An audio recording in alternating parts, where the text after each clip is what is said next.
Fala aí, pessoal, tudo certo? Hoje a gente vai entender melhor qual é o papel da aceleração no movimento curvilíneo.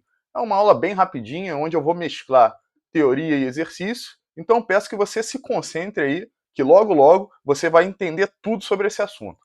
Bora lá! Então, eu tenho aqui diante de mim uma trajetória curvilínea, tá?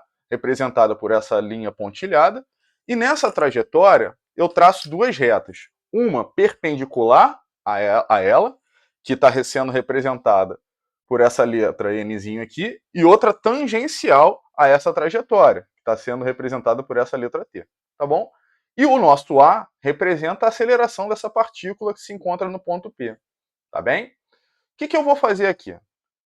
Esse A, como nós vimos na outra aula, nas outras aulas, é um vetor, tá? E esse vetor pode ser decomposto.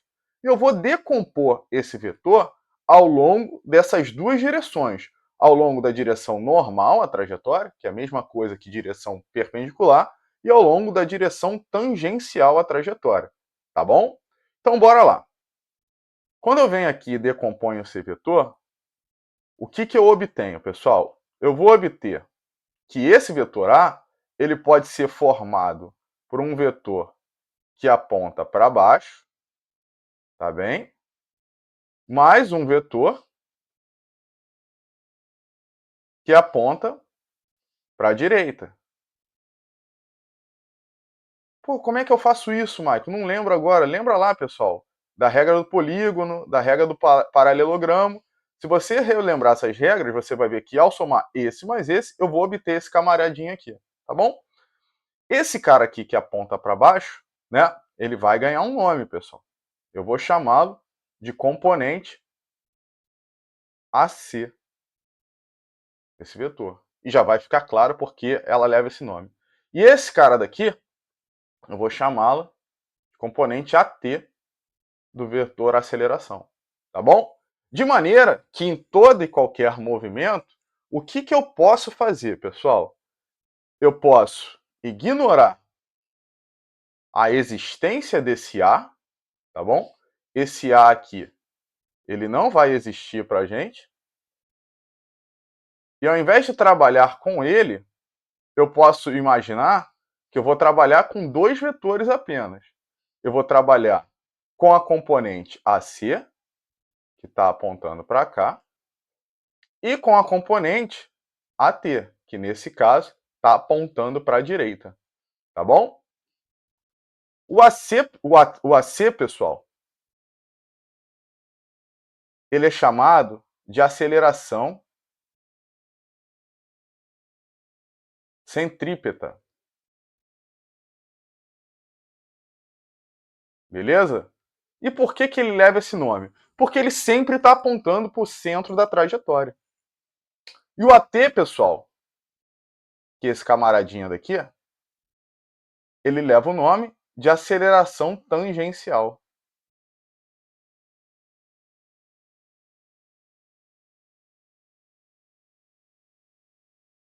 Porque ele é sempre tangente à trajetória.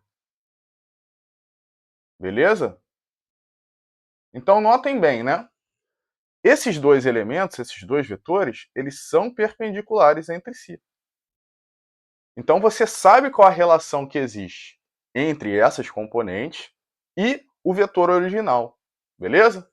Para começar, nós sabemos que o vetor A, ele nada mais é do que a soma vetorial de AC mais AT. Isso é a relação entre o vetor original e suas componentes, tá bem? Agora, se eu quiser pensar em termos de módulo dessas grandezas, o que nós podemos escrever? Nós podemos escrever aqui o teorema de Pitágoras, né? Que o vetor A, o módulo dele ao quadrado, nada mais é do que AC ao quadrado mais AT ao quadrado.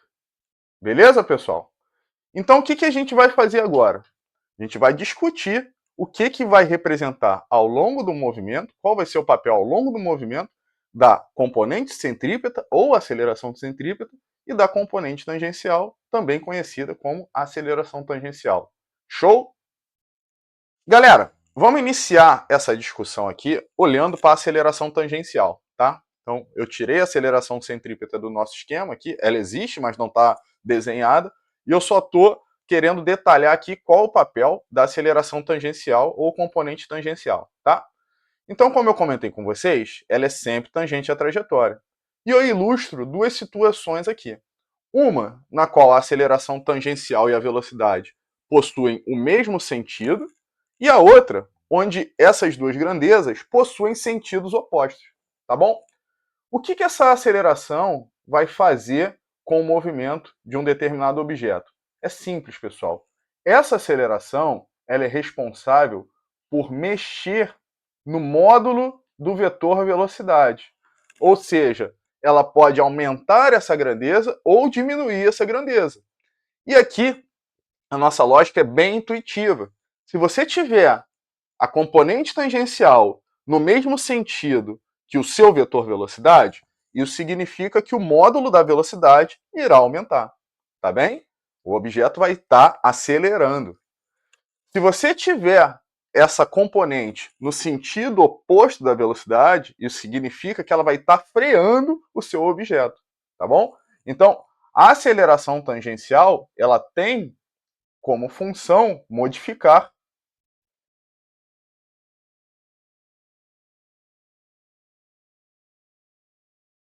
o módulo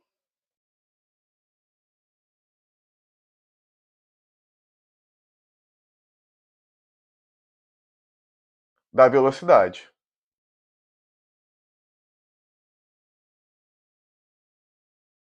Isso é meio torto aqui.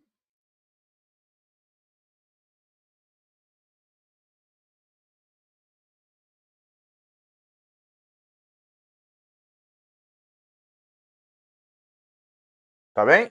Então eu sei agora qual é o papel desempenhado por essa grandeza, certo? E o que eu preciso saber também? Como calcular o módulo dessa grandeza, pessoal. E o módulo da aceleração tangencial é bem simples.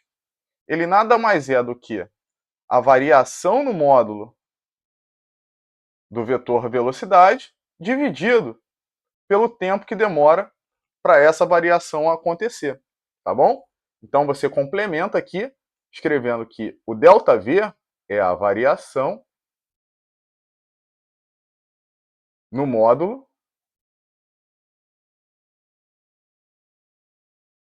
da velocidade do objeto em questão.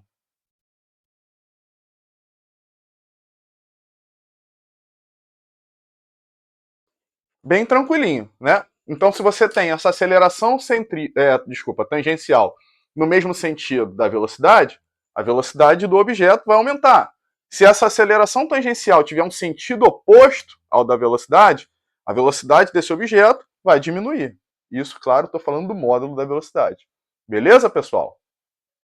E a aceleração centrípeta, pessoal? Como que nós podemos entendê-la? Vamos dar uma olhada nessa imagem? E vamos imaginar que eu tenho um objeto aqui, tá bom? Descrevendo uma trajetória circular, e ele está preso por uma cordinha, onde uma das extremidades da corda está presa aqui no centro da circunferência, tá? Então, quando esse objeto estiver aqui, a corda, né? A corda sempre te puxa, a corda nunca vai te empurrar, senão a corda fica mole, né? Então a corda está puxando ele para cá. Quando ele estiver aqui, nesse outro ponto, a corda tá puxando ele para cá também. Se ele tiver aqui, você já sabe também a resposta, né? A corda sempre vai estar puxando esse carinha em sentido ao centro da circunferência. O que você conclui com isso, pessoal? Que se eu não tiver corda, eu não tenho movimento circular. Isso é claro para vocês? Então essa corda força esse carinha tá sempre executando esse movimento circular. E já dando um spoiler para vocês, em geral, quando você tem uma força, você vai ter aceleração. Então a força feita por essa cordinha está associada a uma aceleração. E essa aceleração, quem seria? É a aceleração centrípeta. Então, a aceleração centrípeta ela é a responsável por manter esse objeto descrevendo uma trajetória circular, né? Mas no caso geral, essa aceleração, essa componente da aceleração que é perpendicular à componente tangencial, ela é responsável por manter a partícula numa trajetória curvilínea, tá bom? Então você complementa aqui que a função da aceleração centrípeta é manter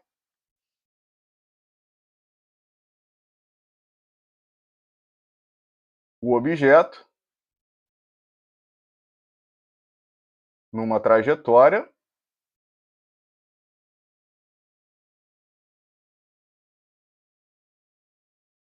curvilínea, beleza?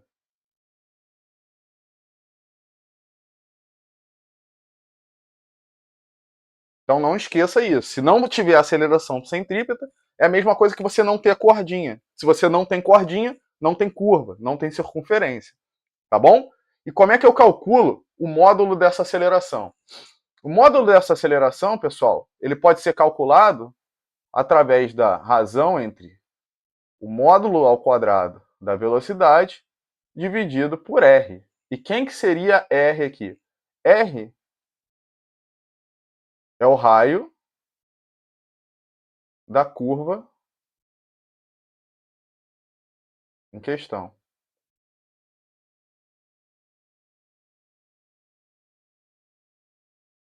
Ou o raio da circunferência, né, na maior parte das vezes. Tá bem, pessoal? Alguma dúvida com relação a isso? Bora continuar.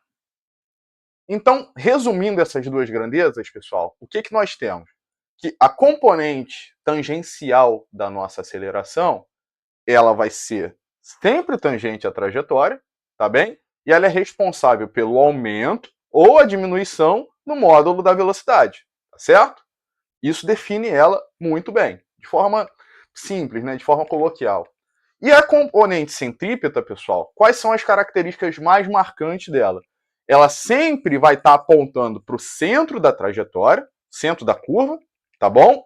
E além disso, ela é responsável, né, pela mudança na direção e sentido da velocidade, tudo bem? Ela, ou seja, ela modifica a orientação do vetor velocidade. Tá claro? Então, componente tangencial, tangente à trajetória, altera o módulo da velocidade. Componente centrípeta aponta sempre para o centro da curva e modifica a direção e sentido da velocidade. É só isso. Bora começar os exercícios.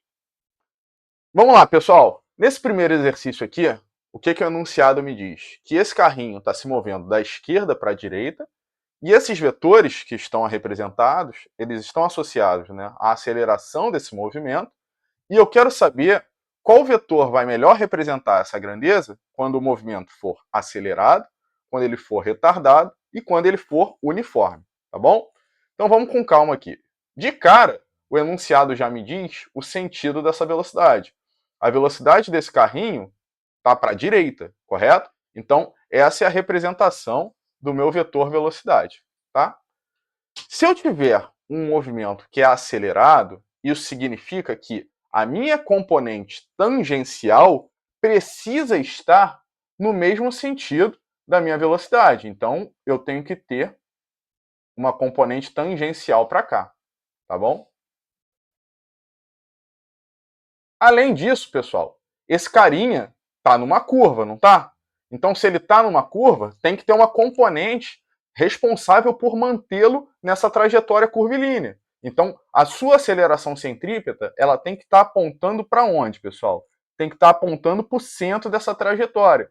Então, além dessa componente tangencial, o movimento do carro, ele precisa ter uma componente que está aqui, ó, apontando para o centro da trajetória. Eu só não estou desenhando em cima do desenho para não ficar muito carregado, tá bem, pessoal? Então aqui eu tenho a minha aceleração centrípeta, beleza? E qual vai ser a aceleração resultante do movimento? Vai ser a soma da tangencial mais a soma da centrípeta. Então o meu vetor A, ele vai ter essa orientação daqui, ó.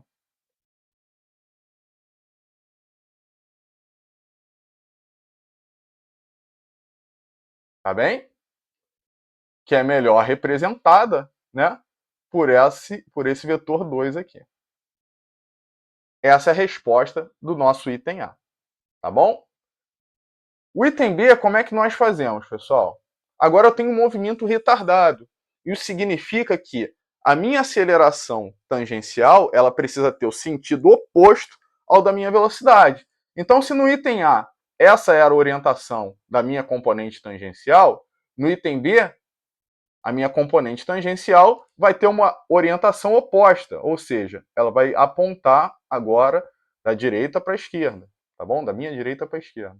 Então, essa é a minha nova aceleração tangencial.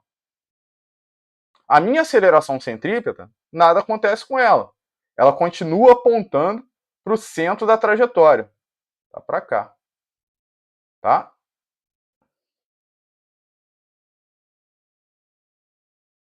E como que vai estar a minha aceleração resultante, né? Mesmo esquema, mesmo raciocínio que nós empregamos aqui em cima. Ela vai ter essa orientação daqui.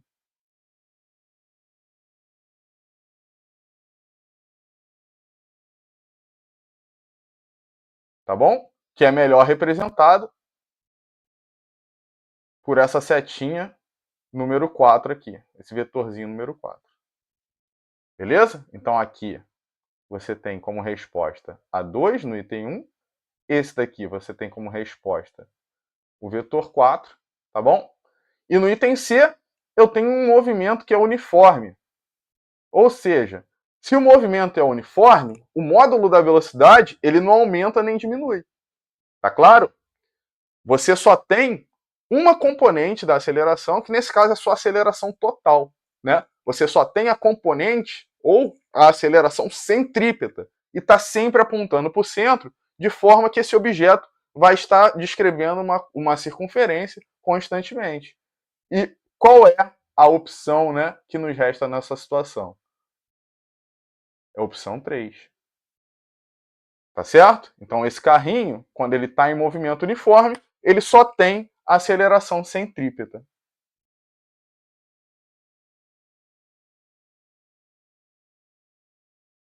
Só complementar aqui, né? Então, nesse caso, eu tenho só uma aceleração que aponta para o centro da curva. Bem de boa, né? Pessoal, vamos dar uma olhada nessa questão daqui. Então, eu tenho uma partícula descrevendo uma trajetória circular numa pista que possui diâmetro de 6 metros, tá bom? Se o diâmetro dessa pista vale 6 metros, isso significa que o raio dela é metade disso, vale 3 metros, tá bom? Ele nos dá a equação horária para a velocidade dessa partícula. Ela tem essa cara daqui. E no item A, o que ele quer saber? Ele quer saber qual é a velocidade dessa partícula quando t vale 0,5 segundos. É simples.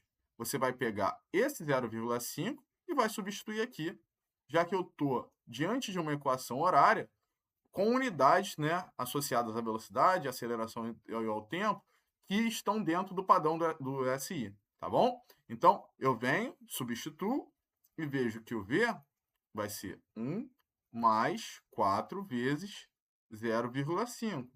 4 vezes 0,5 dá 2. Então, 1 mais 2 vai dar 3 metros por segundo. Moleza. Aí no item B, ele pede o quê? A intensidade da aceleração vetorial. Notem bem, para calcular essa grandeza, eu preciso saber quanto vale a minha componente tangencial da aceleração, em módulo, e quanto vale a minha componente centrípeta da aceleração, tá bem? Em módulo também. Notem o seguinte, a aceleração tangencial ele já dá para a gente, essa daqui. Ó. Por que que é essa? Né? Se você olhar e lembrar, né, do que nós já discutimos anteriormente, eu tenho que V é igual a V0 mais A vezes T. É a forma, né, da equação horária para a velocidade para o movimento uniformemente variado. E esse A que surge aqui para a gente, ele é o responsável por aumentar ou diminuir o módulo da velocidade. Então, no contexto que nós estamos discutindo aqui, esse 4, né, e ainda mais nesse exercício, esse 4 ele está fazendo o papel da aceleração tangencial. Ele que é o responsável, nesse caso, por aumentar o módulo da velocidade. Então, você pode escrever aqui que a sua componente tangencial em módulo vale 4 metros por segundo ao quadrado. Tá? Acabou? Não acabou. Porque eu preciso determinar qual o módulo da aceleração centrípeta. Se você relembrar o que nós fizemos lá acima, você tem que a aceleração centrípeta em módulo é v ao quadrado dividido por r. O v nós já determinamos, né? Vale 3. Então vai ser 3 ao quadrado dividido por 3. Então isso daqui vai dar 3 metros por segundo ao quadrado. Agora sim, como que eu calculo a aceleração do movimento? Eu venho aqui e utilizo o teorema de Pitágoras. Você vai escrever que a ao quadrado é a aceleração centrípeta ao quadrado mais aceleração tangencial ao quadrado. Então, você vai ter aqui 3 ao quadrado mais 4 ao quadrado. Triângulo 3, 4, 5, né? Então, você vai ter aqui que isso daqui vai dar 25. Logo, a sua aceleração, se você tirar a raiz, né? Você vai ter aqui, né, que a ao quadrado é igual a 25, só para deixar mais completinho. Então, o seu A vale 5 metros por segundo ao quadrado. Bem de boa, né? E como que nós fazemos essa última questão aqui, pessoal? Notem bem, estamos diante de um movimento circular, novamente, né? Ele representa aqui o vetor aceleração e o vetor velocidade desse movimento. Ele dá o raio da trajetória e o valor do módulo da velocidade, tá bom? E pede para nós calcularmos aqui o módulo da aceleração, tá? Beleza. De cara, com essas informações aqui, o que nós conseguimos calcular? Notem bem, pessoal, eu tenho o módulo da velocidade e eu tenho o raio da trajetória. Eu consigo, com isso, determinar qual é o módulo da aceleração centrípeta, né? Por quê? Porque a aceleração centrípeta em módulo é v ao quadrado dividido por r. Então, eu tenho aqui que AC vai ser... Qual é a minha velocidade? É 3, né, ao quadrado dividido por 1,5. Tá? Quanto que vai dar essa continha daqui, pessoal? Então, 3 ao quadrado é 9. 1,5 você pode escrever como sendo 3 meios, né? Aí simplifica em cima e embaixo por 3. Aqui sobra 3. Esse 2 daqui, ó, vai subir multiplicando esse 3. Aqui no denominador ficou 1, né? Então, o que eu vou ter? Vou ter que minha aceleração centrípeta é 2 vezes 3, 6 metros por segundo ao quadrado. E por que ela é importante, pessoal? Observem bem. Eu tenho que o meu vetor aceleração, ele possui esse sentido aqui, ó. Pan, tá para cá. E como que esse vetor é construído, pessoal? Esse vetor A, ele nada mais é do que a soma de uma componente que aponta para o centro, mais uma outra componente que é tangente à trajetória, certo? Com isso aqui, né, bem ou mal, vou acabar matando o item B já com vocês. Porque, notem bem, para eu pegar esse vetor e somar com outro que esteja ao longo da vertical, nessa figura, e obter como resultado o vetor A, o meu vetor que eu vou complementar esse triângulo aqui, ele não pode ter, por exemplo, essa orientação, né? Se você lembrar lá da regra do polígono, o que nós fazemos? Nós juntamos a extremidade de um vetor com a origem do outro, correto? Então, para eu respeitar essa regrinha, de acordo com o resultado de A que eu tenho aqui, o único vetor capaz de complementar essa figura, ele possui essa orientação daqui. Tá bem?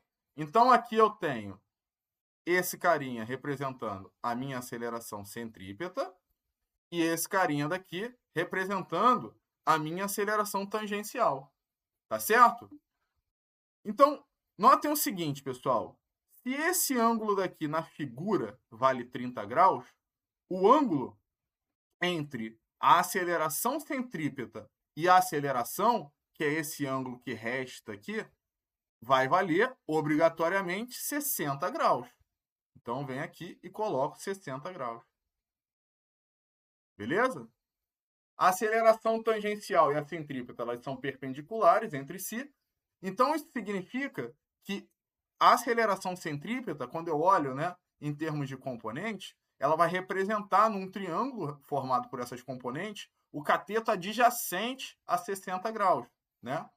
Para ficar mais claro para vocês, se eu venho aqui e faço um triângulozinho, tem esse cara e esse cara daqui. Tá? Agora, só olhando para os módulos dessas grandezas. Aqui eu tenho AC, aqui eu tenho o AT e aqui eu tenho o A. Aqui vale 60. Aqui é 90, né? Então, esse cara daqui é o cateto adjacente a 60 graus. Então, eu posso escrever aqui que AC por A é cosseno de 60 graus. Certo? Então, o seu A, ele é AC dividido por cosseno de 60. E agora correr para o abraço, né? Então, você vai ter aqui 6 dividido por 1/2. Isso daqui vai dar 12 metros por segundo ao quadrado. Bem de boa, né? Então, essa é a resposta do nosso item A.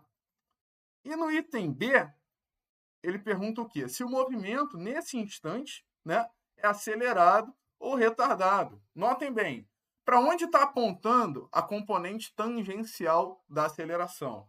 Está apontando para baixo, está sinalizado bem aqui. Ó. Opa. E minha velocidade? Também está para baixo. Então, se você tem a componente tangencial no mesmo sentido da velocidade, isso significa que o seu movimento ele é acelerado. Então, você pode botar aqui acelerado.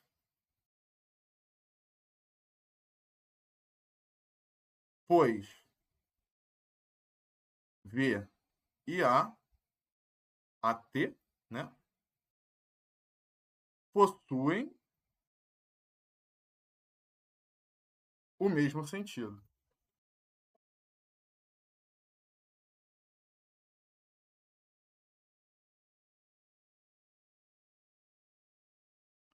Bem bacaninha, né? Com isso, chegamos ao final de mais uma aula, pessoal. Muito obrigado mais uma vez pela sua audiência. Curta o conteúdo, compartilhe o conteúdo, peça para o seu amigo se inscrever para que mais pessoas venham ter acesso a esse tipo de conhecimento, tá bom? Um grande abraço e até a próxima, pessoal!